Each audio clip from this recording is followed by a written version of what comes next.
Friends, welcome to commerce tutorial. ഇന്ന് നമ്മൾ discuss ചെയ്യാൻ പോകുന്ന ടോപ്പിക്ക് ബിസിനസ് സ്റ്റഡീസ്, +2 ബിസിനസ് സ്റ്റഡീസിലെ 4th ചാപ്റ്ററിനെ ഡിസ്കസ് ചെയ്യുന്നത് പ്ലാനിംഗ് അഥവാ ആസൂത്രണം. നമ്മൾ ഫസ്റ്റ് ചാപ്റ്ററിൽ പറഞ്ഞിരുന്നു ഫങ്ഷൻസ് ഓഫ് മാനേജ്മെൻറ്റ് എന്നുള്ളതിനെ കുറിച്ച്, അഥവാ മാനേജ്മെൻറ്റ് പ്രവർത്തനങ്ങൾ അല്ലെങ്കിൽ മാനേജ്മെൻറ്റ് ധർമ്മങ്ങൾ. 5 ഫങ്ഷൻസ് ആണ് മാനേജ്മെൻറ്റ് പ്രവർത്തനങ്ങൾ എന്ന് പറയുന്നത്: planning, organising, staffing, directing, controlling. ഈ 5 ഫങ്ഷൻസിൻ്റെ ഇതിലും ഫസ്റ്റ് ഫങ്ഷനാണ് പ്ലാനിംഗ് എന്ന് പറയുന്നത്. നമ്മൾ ഇനിയുള്ള ചാപ്റ്റേഴ്സുകളിൽ ഈ ഓരോ ഫങ്ഷൻസുമായിട്ട് നമ്മൾ കൂടുതലായിട്ട് എക്സ്പ്ലെയിൻ ചെയ്യാൻ പോകുന്നത്. അപ്പോൾ 4th ചാപ്റ്ററിൽ നമ്മൾ പറയാൻ പോകുന്നത് പ്ലാനിങ്. ഒരു മാനേജ്മെൻറ്റ് എങ്ങനെ പ്ലാനിങ് ചെയ്യണം, അതിൻ്റെ സവിശേഷതകൾ എന്തൊക്കെയാണ്, ഇമ്പോർട്ടൻസ്, ഗുണങ്ങൾ, ദോഷങ്ങൾ, അതുപോലെ അതിൻ്റെ പ്രോസസ്സ് അഥവാ പ്രക്രിയകൾ ആൻഡ് ടൈപ്സ്, വിവിധ തരം പ്ലാൻസ് ഏതൊക്കെയാണ് എന്നുള്ളതുമാണ് നമ്മൾ ഈ ഒരു ചാപ്റ്ററിൽ ഡിസ്കസ് ചെയ്യാൻ പോകുന്നത്. എന്താണ് പ്ലാനിംഗ് അഥവാ എന്താണ് ആസൂത്രണം? It means deciding in advance what is to be done, how is to be done, when is to be done, and who is to do it. Planning is the process of thinking before doing. Planning is a mental exercise that bridges the gap between where we are and where we want to go. That is the planning. Planning അഥവാ ആസൂത്രണം എന്ന് പറഞ്ഞാൽ ഒരു മാനേജ്മെൻറ്റിൽ എന്താണ് ചെയ്യേണ്ടത്, എങ്ങനെ ചെയ്യണം, എപ്പോൾ ചെയ്യണം, ആരാണ് ചെയ്യേണ്ടത് എന്ന് മുൻകൂട്ടി തീരുമാനിക്കുന്ന ഒരു പ്രോസസ്സാണ് പ്ലാനിംഗ് എന്ന് പറയുന്നത്. പ്ലാൻ ചെയ്യുന്നതിന് മുമ്പ് അത് തിങ്കിങ് എന്ന് വെച്ചാൽ ചിന്തിക്കുന്ന ഒരു പ്രോസസ്സ് കൂടിയാണ് പ്ലാനിംഗ് എന്ന് പറയുന്നത്. പ്ലാനിങ് ഒരു മെൻ്റൽ എക്സസൈസ് അല്ലെങ്കിൽ ഒരു മാനസിക വ്യായാമം കൂടിയാണ് പ്ലാനിംഗ് എന്ന് പറയുന്നത്. നമ്മൾ ഒരു മാനേജ്മെൻറ്റിൽ എന്താണ് ചെയ്യാൻ പോകുന്നത്, ഏത് രീതിയിലാണ് നമ്മൾ മാനേജ്മെൻറ്റിനെ ചെയ്യാൻ ആഗ്രഹിക്കുന്നത്, അതിൻ്റെ ഗ്യാപ്പ് തമ്മിലുള്ള ദൂരം അത് നികത്താൻ വേണ്ടിയിട്ട് ഈ പ്ലാനിങ് നമ്മളെ സഹായിക്കുന്നു. Next, definition of planning. Planning 2 ആളുകളാണ് ഇവിടെ ഡിഫൈൻ ചെയ്തിരിക്കുന്നത്. According to Philip Kotler and M.E. Hurley. Philip Kotler എന്താണ് ഡിഫൈൻ ചെയ്തിരിക്കുന്നത്? Planning is deciding in the presence what to do in the future. എന്ന് വെച്ചാൽ ഫ്യൂച്ചറിൽ ഒരു മാനേജ്മെൻറ്റിൽ എന്ത് ചെയ്യണമെന്ന് പ്ലാൻ ചെയ്യുക എന്നതാണ് ഫിലിപ്പ് കോട്ട്ലർ നിർവചിച്ചിരിക്കുന്നത് പ്ലാനിങ്ങിനെ കുറിച്ച്. Planning is deciding in advance what is to be done. എന്താണ് ചെയ്യേണ്ടതെന്ന്, ഒരു മാനേജ്മെൻറ്റിൽ എന്താണ് ചെയ്യേണ്ടതെന്ന് മുൻകൂട്ടി തീരുമാനിക്കുന്നതിനെയാണ് പ്ലാനിംഗ് എന്ന് പറയുന്നത്. അതിലെ it involves the selection of objectives, policies, procedures and programme from among alternatives. ആൾട്ടർനേറ്റീവ്സിൻ്റെ ഇടയിൽ നിന്ന് ഒബ്ജക്റ്റീവ്സ്, പോളിസീസ്, പ്രൊസീജിയേഴ്സ്, പ്രോഗ്രാംസ് എന്നിവ തിരഞ്ഞെടുക്കുന്നത് പ്ലാനിങ്ങിൽ ഉൾപ്പെടുന്നു എന്നാണ് ആര് പറയുന്നത്? M.E. ഹാർലി പറയുന്നത്. നെക്സ്റ്റ്, ഈ പ്ലാനിങ്ങിൻ്റെ സവിശേഷതകൾ എന്തെല്ലാം അല്ലെങ്കിൽ ഫീച്ചേഴ്സ് എന്തൊക്കെയാണ് എന്നുള്ളതാണ് പറയുന്നത്. First point, focus on objectives. All planning process are meant for achieving goal. Specific goals are set out in the plans along with the activities required to achieve them. Thus planning is purposeful. Planning എന്ന് പറയുന്നത് ലക്ഷ്യങ്ങളിൽ ഏറ്റവും കൂടുതലായിട്ടുള്ള ശ്രദ്ധ കേന്ദ്രീകരിക്കുന്ന ഒരു പ്രോസസ്സാണ് planning. എല്ലാ പ്ലാനിംഗ് പ്രോസസ്സുകളിലും ഒബ്ജക്റ്റീവ്സ് കൈവരിക്കുകയാണ് അതിൻ്റെ മെയിൻ ലക്ഷ്യം എന്ന് പറയുന്നത്. ആ ഒബ്ജക്റ്റീവ്സ് അല്ലെങ്കിൽ ആ ഗോൾസ് കൈവരിക്കുന്നതിന് ആവശ്യമായ പ്രവർത്തനങ്ങളോടൊപ്പം അതിൻ്റേതായുള്ള പ്ലാൻസുകളും അല്ലെങ്കിൽ പദ്ധതികളിൽ നിർദ്ദിഷ്ടമായ ലക്ഷ്യങ്ങൾ പ്രതിപാദിപ്പിക്കുകയും ചെയ്യുന്നു. അതിനാൽ പ്ലാനിങ് ലക്ഷ്യബോധമുള്ളതാണ് എന്ന് പറയുന്നത്. പ്രൈമറി ഫങ്ഷൻ അഥവാ പ്രാഥമിക പ്രവർത്തനം. Various functions are inter related and equally important. but planning is the basis for other function. Planning presides other functions. പ്രാഥമിക പ്രവർത്തനം അല്ലെങ്കിൽ പ്രാഥമിക ധർമ്മങ്ങൾ എന്ന് പറഞ്ഞാൽ ഒരു മാനേജ്മെൻറ്റിലെ വിവിധ പ്രവർത്തനങ്ങൾ ഇൻ്റർ റിലേറ്റഡ് ആയതും അതുപോലെ തന്നെ ഈക്വലി ഇമ്പോർട്ടൻ്റ് ആയിട്ടുള്ളതുമാണ്. എന്നാൽ പ്ലാനിംഗ് ആണ് മറ്റ് പ്രവർത്തനങ്ങളുടെ അടിസ്ഥാനം എന്ന് പറയുന്നത്.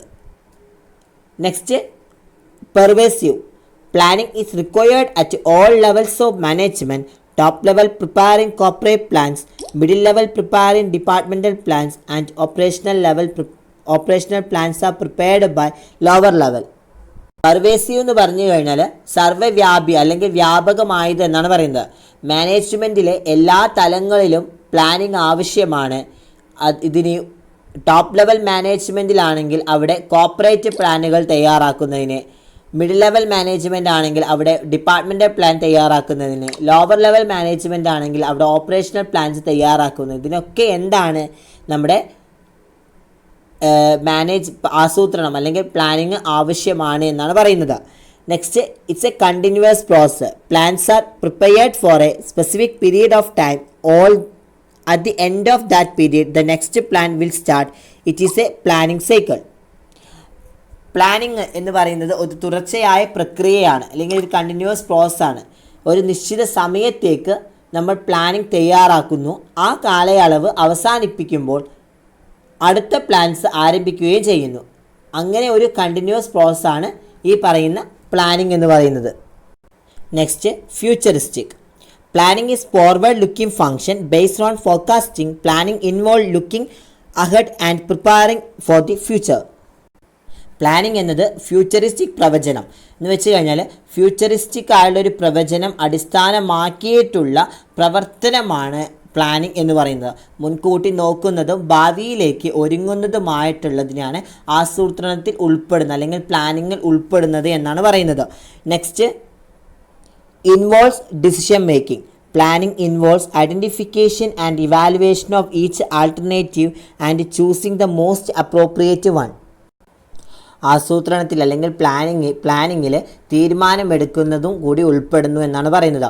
പ്ലാനിങ്ങിൽ ഓരോ ആൾട്ടർനേറ്റീവ്സിനെയും തിരിച്ചറിയുകയും അത് വിലയിരുത്തുകയും ഏറ്റവും ഉചിതമായത് തിരഞ്ഞെടുക്കുകയും ചെയ്യുന്നു. Mental exercise. It process of thinking before doing. It require the applications of the mind involving foresight, imagination and sound judgement. മാനസിക വ്യായാമം എന്ന് പറയുന്നത് പ്ലാനിങ്ങിന് ഏറ്റവും ഇമ്പോർട്ടൻ്റ് ആണ്. എന്ന് വെച്ച് കഴിഞ്ഞാൽ പ്ലാൻ ചെയ്യുന്നതിന് മുമ്പ് അത് കൂടുതലായിട്ട് ചിന്തിക്കുന്ന ഒരു പ്രക്രിയ കൂടിയാണ് പ്ലാനിങ് എന്ന് പറയുന്നത്. ഇതിന് ഫോർസൈറ്റ്, ഇമാജിനേഷൻ, അതുപോലെ സൗണ്ട് ജഡ്ജ്മെൻറ്റ് എന്നിവ ഉൾപ്പെടുന്ന മെൻ്റലി ആയിട്ടുള്ള പ്രയോഗങ്ങൾ ആവശ്യമാണ് എന്നാണ് പറയുന്നത്. നെക്സ്റ്റ് ടോപ്പിക്കാണ് importance of or advantages of planning. ഒരു പ്ലാനിങ്ങിൻ്റെ പ്രാധാന്യം അതുപോലെ തന്നെ അതിൻ്റെ ഗുണങ്ങൾ എന്തൊക്കെയാണ് എന്നാണ് പറയുന്നത്. First point, provide direction. Planning ensures that the objectives are clearly stated. These objectives act as a guide for deciding what action should be taken in which direction. ഒരു മാനേജ്മെൻറ്റിലെ ലക്ഷ്യങ്ങൾ വ്യക്തമായി പ്രസ്താവിച്ചിട്ടുണ്ടെന്ന് പ്ലാനിങ് ഉറപ്പാക്കുകയും ഏത് ഡയറക്ഷനിലേക്കാണ് എന്ത് നടപടി എടുക്കേണ്ടത് എന്ന് തീരുമാനിക്കാനുള്ള വഴികാട്ടിയായിട്ട് ഈ പ്ലാനിങ് പ്രവർത്തിക്കുകയും അല്ലെങ്കിൽ പ്ലാനിങ്ങിൽ അല്ലെങ്കിൽ മാനേജ്മെൻറ്റിലെ ലക്ഷ്യങ്ങൾ പ്രവർത്തിക്കുകയും ചെയ്യുന്നു. Next, reduce the risk of uncertainty. Uncertainties cannot be eliminated but future changes can be anticipated and managerial responses can be developed. എന്ന് വെച്ച് കഴിഞ്ഞാൽ അൺസർട്ടൈനിറ്റി കുറയ്ക്കുന്നു എന്നാണ് പറയുന്നത്. എന്ന് വെച്ചാൽ uncertainty cannot be eliminated but future changes can be anticipated and managerial responses can be developed. ഈ uncertainties മാനേജ്മെൻറ്റിൽ ഇല്ലാതാക്കാൻ സാധിക്കില്ല എന്നാണ് പറയുന്നത്. പക്ഷേ ഫ്യൂച്ചറിൽ ചേഞ്ചസ് പ്രതീക്ഷിക്കാൻ സാധിക്കും. കൂടാതെ മാനേജർമാർക്ക് അവരുടെ പ്രതികരണങ്ങൾ ഡെവലപ്പ് ചെയ്യാൻ കഴിയുകയും ചെയ്യുന്നു എന്നാണ് പറയുന്നത്. Next, reduce overlapping and wasteful activities. Planning serve as a basis for coordinating the activities of different departments, section and individual. It helps to avoid confusion and misunderstanding. ഓവർലാപ്പിങ്ങും അതുപോലെ തന്നെ വേസ്റ്റ്ഫുള്ളായിട്ടുള്ള ആക്ടിവിറ്റീസും ഇത് കുറയ്ക്കുന്നു എന്നാണ് പറയുന്നത്. എന്ന് വെച്ച് കഴിഞ്ഞാൽ മാനേജ്മെൻറ്റിലെ വിവിധ ഡിപ്പാർട്ട്മെൻറ്റുകൾ, വിഭാഗങ്ങൾ, വ്യക്തികൾ എന്നിവയുടെ പ്രവർത്തനങ്ങൾ കോർഡിനേറ്റ് ചെയ്യുന്നതിനുള്ള അല്ലെങ്കിൽ ഏകോപിപ്പിക്കുന്നതിനുള്ള അടിസ്ഥാനമായിട്ട് നമ്മളെ പ്ലാനിങ് പ്രവർത്തിക്കുകയും ചെയ്യുന്നു. അതിലുള്ള ആശയക്കുഴപ്പവും അതുപോലെ തന്നെ തെറ്റിദ്ധാരണയെയും ഒഴിവാക്കാൻ ഈ ഒരു പ്ലാനിങ് സഹായിക്കുകയും ചെയ്യുന്നു. Next, promote alternative ideas. Planning is the first function. New ideas are developed into a shape under planning. It guide all future action. എന്ന് വെച്ച് കഴിഞ്ഞാൽ പുതുതായിട്ടുള്ള കോൺസെപ്റ്റുകൾ, ഇന്നോവേറ്റീവായ ഐഡിയാസ് പ്രോത്സാഹിപ്പിക്കുക അല്ലെങ്കിൽ പ്രൊമോട്ട് ചെയ്യുക. അതാണ് ഒരു പ്ലാനിങ് ആണ് ആദ്യത്തെ ഒരു മാനേജ്മെൻറ്റിലെ ആദ്യത്തെ ഫങ്ഷൻ എന്ന് പറയുന്ന പ്ലാനിങ് ആണ് എന്നാണ് പറയുന്നത്. ആ പ്ലാനിങ്ങിൻ്റെ കീഴിലുള്ള രൂപത്തിലേക്ക് പുതിയ കോൺസെപ്റ്റുകൾ ഡെവലപ്പ് ചെയ്തെടുക്കുക. അതുപോലെ തന്നെ ഫ്യൂച്ചറിലുള്ള എല്ലാ പ്രവർത്തനങ്ങളെയും ഇത് നയിക്കുകയും ചെയ്യുന്നു. Next, facilitates decision making. Planning helps the managers to evaluate each alternative and to select the best one. എന്ന് വെച്ച് കഴിഞ്ഞാൽ ഫെസിലിറ്റേറ്റ് ഡിസിഷൻ മേക്കിംഗ് എന്ന് പറഞ്ഞാൽ തീരുമാനമെടുക്കാനും പ്ലാനിങ് സഹായിക്കുന്നു. ഓരോന്നും വിലയിരുത്താനും അതുപോലെ തന്നെ അത് ആസൂത്രണം ചെയ്യാനും മാനേജർമാരെ സഹായിക്കുകയും ആൾട്ടർനേറ്റീവ്സ് ഏറ്റവും ബെസ്റ്റായിട്ടുള്ള തിരഞ്ഞെടുക്കുകയും ഇതിലൂടെ നമുക്ക് പറ്റുമെന്നാണ് പറയുന്നത്. Establishes standards four controlling. Planning provide the standard against which actual performance is measured. Planning provide the basis for controlling. നിയന്ത്രിക്കുന്നതിനുള്ള മാനദണ്ഡങ്ങൾ സ്ഥാപിക്കുകയും ചെയ്യുന്നു. എന്ന് വെച്ച് കഴിഞ്ഞാൽ മാനേജ്മെൻറ്റിലെ യഥാർത്ഥ പ്രകടനം കണക്കാക്കുന്ന മാനദണ്ഡങ്ങൾ പ്ലാൻ ചെയ്യുകയും ആ പ്ലാനിങ് നിയന്ത്രിക്കുന്നതിനുള്ള അടിസ്ഥാനം നൽകുകയും ചെയ്യുന്നു. Next, limitation of planning. എന്തൊക്കെ ദോഷങ്ങളാണ് പ്ലാനിങ്ങിനുള്ളത്? ഒന്നാമത്തെ, leads to rigidity. Plans are prepared with specific goals which are to be achieved within a given time frame. Managers may not possible to change the according to situations. Rigidity എന്ന് പറയുകയാണെങ്കിൽ കർക്കശം എന്ന് പറയാം. എന്ന് വെച്ച് കഴിഞ്ഞാൽ ഇവിടെ പറയുന്നത് ലീഡ്സ് ടു റിജിഡിറ്റി എന്ന് പറയുകയാണെങ്കിൽ കർക്കശത്തിലേക്ക് നയിക്കുന്നു എന്നാണ് പറയുന്നത്. എന്ന് വെച്ച് കഴിഞ്ഞാൽ സ്പെസിഫിക് ആയിട്ടുള്ള ഗോൾസ് അല്ലെങ്കിൽ ലക്ഷ്യങ്ങൾ ഉപയോഗിച്ച് പദ്ധതികൾ തയ്യാറാക്കുകയും അവ ഒരു നിശ്ചിത പരിധിക്കുള്ളിൽ നേടേണ്ടതുണ്ട്. സാഹചര്യങ്ങൾക്കനുസരിച്ച് ഇതിൽ നമുക്ക് യാതൊരു തരത്തിലുള്ള ചേഞ്ചസും മാനേജർമാർക്ക് വരുത്താൻ കഴിയേക്കില്ല എന്നാണ് പറയുന്നത്. Next, may not work in a dynamic environment. General forces of business environment are ever changing. Planning cannot foresee every such changes. എന്ന് വെച്ച് കഴിഞ്ഞാൽ ഡൈനാമിക് ആയുള്ള എൻവയോൺമെൻറ്റ് ഇതിൽ പ്രവർത്തിക്കില്ല എന്നാണ് പറയുന്നത്. ഒരു ബിസിനസ് എൻവയോൺമെൻറ്റിൻ്റെ പൊതുശക്തികൾ എപ്പോഴും മാറിക്കൊണ്ടിരിക്കുകയും ആസൂത്രണത്തിന് അഥവാ പ്ലാനിങ്ങിന് അത്തരം ഓരോ മാറ്റവും മുൻകൂട്ടി കാണാനും സാധിക്കില്ല. Next, reduce creativity. Major plans of an organization are done by top level management. Other managers may not be permitted to modify these plans. Reduce creativity എന്ന് പറയുകയാണെങ്കിൽ ക്രിയേറ്റിവിറ്റി കുറയ്ക്കുക. ഒരു ഓർഗനൈസേഷൻ്റെ പ്രധാന പദ്ധതികളിൽ അല്ലെങ്കിൽ പ്രധാന പ്ലാനിങ്ങുകളിൽ ചെയ്യുന്നത് ഉയർന്ന തലത്തിലുള്ള മാനേജ്മെൻ്റാണ്. ഒരു ഓർഗനൈസേഷനിലെ പ്രധാന പദ്ധതികൾ തീർപ്പാക്കുന്നത് ഉയർന്ന തലത്തിലുള്ള മാനേജ്മെൻറ്റാണ്. ഈ പ്ലാനുകൾ പരിഷ്കരിക്കാൻ മറ്റു മാനേജർമാരെ അനുവദിക്കില്ല എന്നാണ് പറയുന്നത്. Next, expensive. The cost scientific calculation, meetings, preliminary investigation and appointment of experts etcetera require huge amount. എന്ന് വെച്ചാൽ എക്സ്പെൻസ് ഏറിയതാണ്, ചിലവേറിയതാണ് പ്ലാനിങ് എന്ന് പറയുന്നത്. എന്ന് വെച്ച് കഴിഞ്ഞാൽ ഒരു മാനേജ്മെൻറ്റിലെ ശാസ്ത്രീയമായിട്ടുള്ള കണക്കൂട്ടലുകളും മീറ്റിങ്ങുകൾ, പ്രാഥമികമായുള്ള അന്വേഷണങ്ങൾ, വിദഗ്ധരുടെ നിയമനം തുടങ്ങിയവയ്ക്ക് വലിയ തുക അല്ലെങ്കിൽ വലിയൊരു എക്സ്പെൻസ് ആവശ്യമാണ് എന്നാണ് പറയുന്നത്. Next, time consuming preparation of plans make preparation of plan may take so much time, there is not much time left for their implements. സമയമെടുക്കൽ, ടൈം കൺസ്യൂമിംഗ് എന്ന് പറഞ്ഞാൽ സമയമെടുക്കൽ. ഒരു മാനേജ്മെൻറ്റിലെ പദ്ധതികൾ തയ്യാറാക്കാൻ വളരെയധികം സമയമെടുക്കുകയും അവ നടപ്പാക്കാൻ കൂടുതൽ സമയം അവശേഷിക്കുകയുമൊന്നുമില്ല എന്നാണ് പറയുന്നത്. Next, does not guarantee success. For the success plans are to be properly drawn up and implemented, so many unknown factor will influence the stage. Planning gives a false sense of securities. എന്ന് വെച്ച് കഴിഞ്ഞാൽ success ഉറപ്പ് നൽകുന്നില്ല ഒരു പ്ലാനിങ്ങിൽ എന്ന് പറയുന്നത്. ഒരു മാനേജ്മെൻറ്റിൽ success ഉറപ്പ് നൽകുന്ന എന്ത് പ്ലാൻ എന്ന് പറയുന്നത്, അത് ഈ സക്സസ്സിനായിട്ട് പ്ലാനിങ്ങുകൾ അല്ലെങ്കിൽ പദ്ധതികൾ ശരിയായി തയ്യാറാക്കി നടപ്പിലാക്കുകയും അതുപോലെ തന്നെ അൺനോൺ ആയിട്ടുള്ള നിരവധി ഫാക്ടേഴ്സുകൾ ഈ ഘട്ടത്തെ സ്വാധീനിക്കുകയും പ്ലാനിങ് തെറ്റായ ഒരു സുരക്ഷ അല്ലെങ്കിൽ സെക്യൂരിറ്റി നൽകുകയും ചെയ്യുന്നു. നെക്സ്റ്റ് ടോപ്പിക്കാണ് planning process. It is the most important topics in this chapter. 100% ചോദിക്കാൻ ചാൻസ് ഉള്ളൊരു ക്വസ്റ്റ്യൻ ആണ്. ലിസ്റ്റ് ഔട്ട് ചെയ്യാനോ അല്ലെങ്കിൽ അതിൻ്റെ എക്സ്പ്ലനേഷൻസ് എഴുതാനോ 8 മാർക്കിനൊക്കെ ആയിട്ട് ചോദിക്കും. There are the 7 stages of planning process. First stages setting objectives. Objectives set ചെയ്ത് വെക്കുക അല്ലെങ്കിൽ ക്രമീകരിച്ച് വെക്കുക. Objectives or goals specify what the organisation wants to achieve. The objectives should be clearly stated for all departments, units and employees. Objectives are the end result which give the direction to all.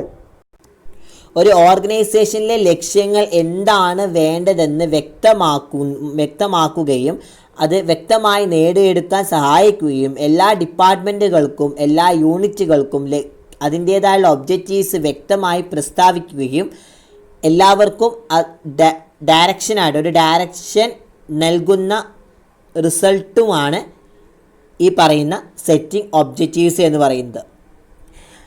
Next സ്റ്റേജാണ് developing planning premises. Planning premises are the assumption about the future.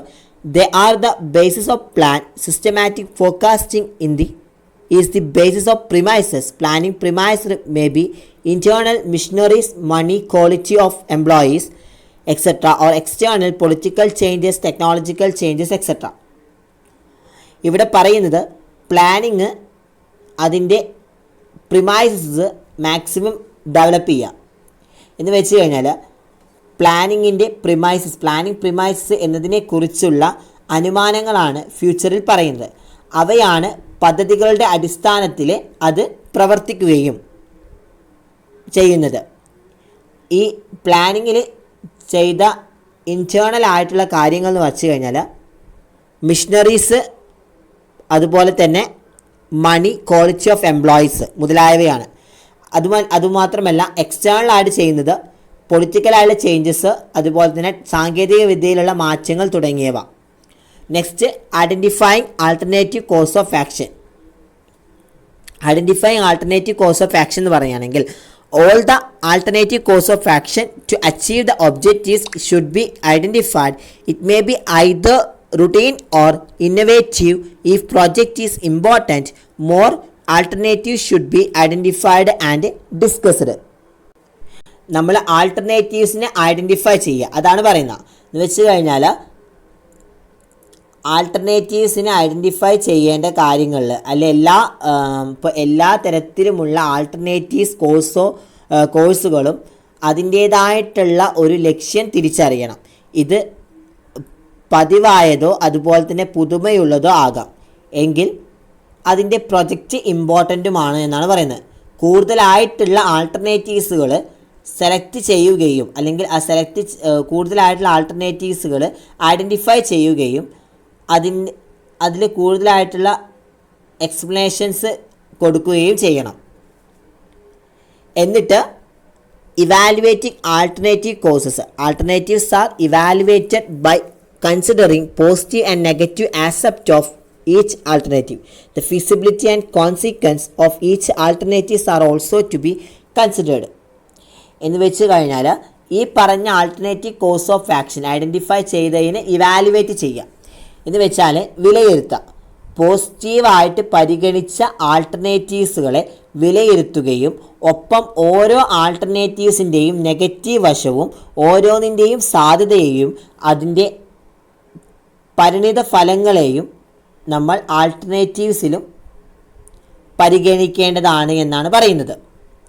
അപ്പോൾ നമ്മൾ identify ചെയ്ത ഓരോ ആൾട്ടർനേറ്റീവ്സിനെയും നമ്മൾ എന്താണ് evaluate ചെയ്യുക. പോസിറ്റീവായിട്ടുള്ള ആൾട്ടർനേറ്റീവ്സിനെ evaluate ചെയ്ത് അവരെ നമ്മൾ കൂടുതലായിട്ട് എക്സ്പ്ലെയിൻ ചെയ്യിപ്പിച്ച് ഒപ്പം ഓരോ ആൾട്ടർനേറ്റീവ്സിൻ്റെയും നെഗറ്റീവായുള്ള വശവും നമ്മൾ കണ്ടെത്തുകയും ചെയ്യണം എന്നാണ് പറയുന്നത്.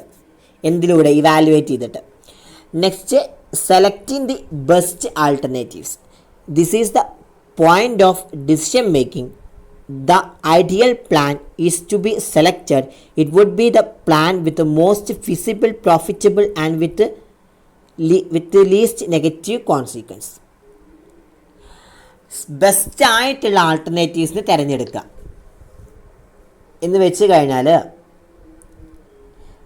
ഇതാണ് തീരുമാനമെടുക്കാനുള്ള പോയിൻ്റ്, അല്ലെങ്കിൽ അനുയോജ്യമായിട്ടുള്ള തീരുമാനമെടുക്കാനുള്ള മെയിനായുള്ള പോയിൻ്റ് എന്ന് പറയുന്നത് select the best alternatives.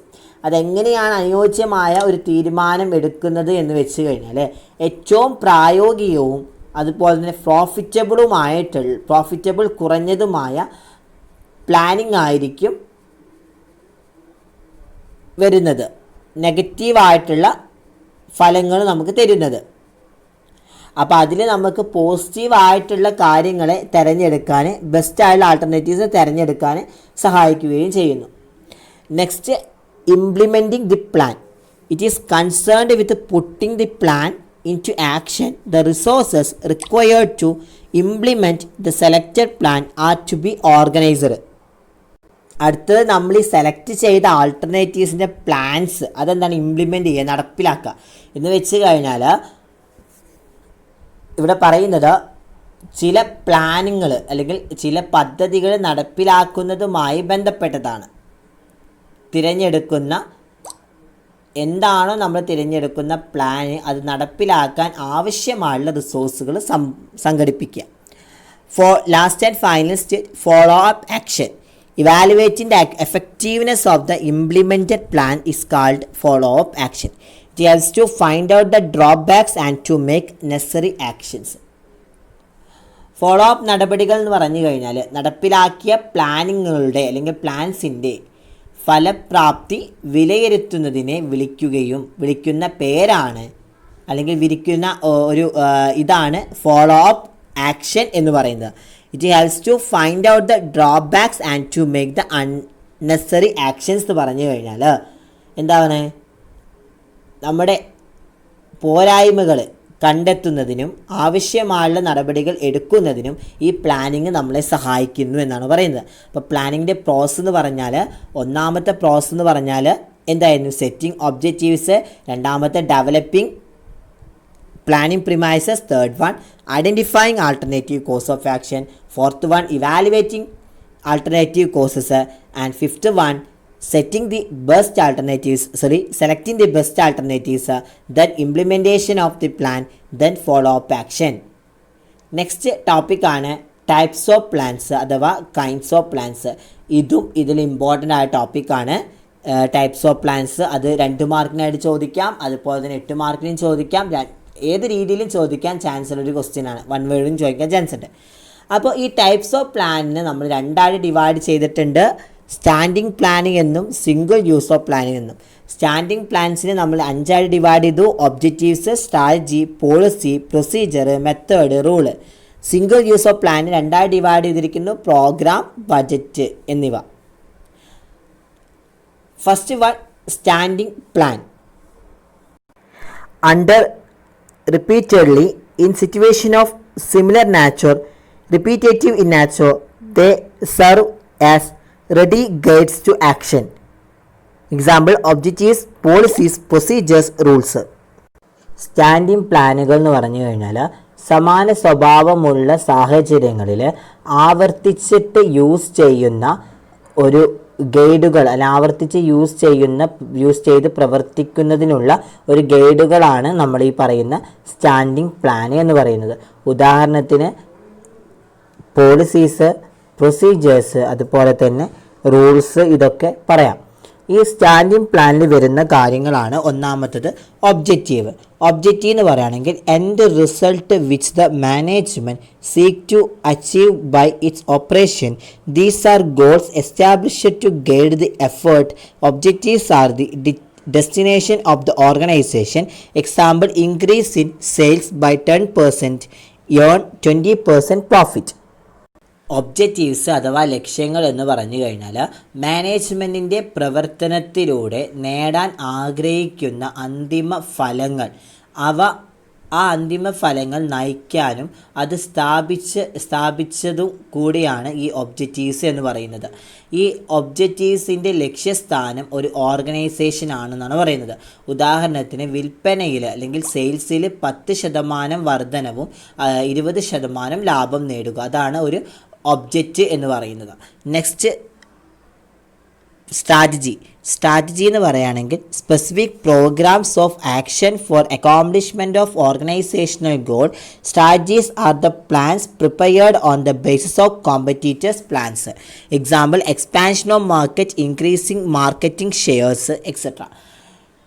Strategy അഥവാ തന്ത്രം എന്ന് പറഞ്ഞു കഴിഞ്ഞാൽ ഒരു ഓർഗനൈസേഷനിൽ പൂർത്തിയാക്കുന്നതിനുള്ള ഒരു നിർദ്ദിഷ്ടമായിട്ടുള്ള പ്രോഗ്രാംസ്, ലക്ഷ്യങ്ങൾ എതിരാളിയുടെ പദ്ധതിയുടെ അടിസ്ഥാനത്തിൽ തയ്യാറാക്കിയ പ്ലാൻസുകളെയാണ് നമ്മൾ സ്ട്രാറ്റജീസ് എന്ന് പറയുന്നത്. ഓർഗനൈസേഷൻ പൂർത്തിയാക്കുന്നതിനുള്ള ഒരു നിർദ്ദിഷ്ട പ്രോഗ്രാംസ്, ഒബ്ജക്റ്റീവ്സ്, എതിരാളികളുടെ പ്ലാൻസുകൾ, അതിൻ്റെ അടിസ്ഥാനത്തിൽ തയ്യാറാക്കിയ ഒരു പദ്ധതികളാണ് ഈ സ്ട്രാറ്റജീസ് എന്ന് പറയുന്നത്. ഉദാഹരണത്തിന് എക്സ്പാൻഷൻ ഓഫ് മാർക്കറ്റിൻ്റെ എക്സ്പാൻഷൻസ്, അതുപോലെ തന്നെ അതിൻ്റെ വിഹിതം, മാർക്കറ്റിംഗ് ഷെയർസ് വർദ്ധിപ്പിക്കുക, ഇതൊക്കെയാണ് പറയുന്നത്.